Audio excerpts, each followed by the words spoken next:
Une prime de 2 500 € pour les migrants, une prime destinée à les pousser à quitter le territoire français. C'est l'annonce hallucinante faite mercredi par l'OFII, l'organisme chargé de leur accueil et de leur gestion.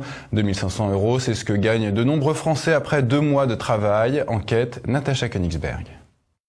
Pour pousser les migrants à partir, migrants qui, rappelons-le, sont entrés illégalement sur le territoire français, voici donc la dernière trouvaille de l'Office français d'immigration et d'intégration, un machin gouvernemental chargé de les gérer sur le sol français et éventuellement de les pousser à repartir. Jusqu'ici, la prime au départ était de 650 €. On ne parle pas de prime, mais d'allocation. En octobre dernier, cette prime avait été gonflée pour atteindre 1 000 €. Au Moyen-Orient ou en Afrique, 1 000 € représentent de 4 à 8 mois de salaire mensuel, rien de moins. Mais comme cela ne suffisait pas, voici donc que l'OFII annonce une super prime valable uniquement jusqu'à la fin de l'année. 2 500 € pour les migrants candidats au départ d'ici au 31 décembre. Des candidats au départ qui, rappelons-le, n'ont pas à payer leur billet de retour s'ils acceptent de rentrer chez eux. C'est l'État français qui leur paiera l'avion. Les 2 500 € finissent donc totalement dans leur poche. Mais ce n'est pas tout. Comme si ces 2 500 € ne suffisaient pas, l'OFII promet également une prime à l'arrivée pour les aider à se réinsérer. Une prime destinée notamment à les aider à se reloger ou à créer une activité économique comme une entreprise ou un petit commerce. Cette prime peut atteindre, tenez-vous bien, jusqu'à 10 000 €. Tout cela risque de créer ce qui s'était déjà produit dans le passé, une nouvelle pompe aspirante. Du temps où les Roumains, bien que membres de l'Union européenne depuis 2007, venaient en France illégalement, soi-disant pour travailler, ils étaient incités à rentrer en Roumanie avec une prime du même type. Très vite, l'on s'est aperçu que des filières s'étaient organisées pour venir toucher la prime en France, rentrer au pays, puis revenir au bout de quelques semaines ou quelques mois toucher une nouvelle fois la prime. L'identité des bénéficiaires de ces primes sera bien évidemment relevée et enregistrée, mais quand on sait que la plupart des migrants n'ont pas de papier ou utilisent de fausses identités, on comprend à quel point cette mesure est totalement déconnectée de la réalité, une fois de plus.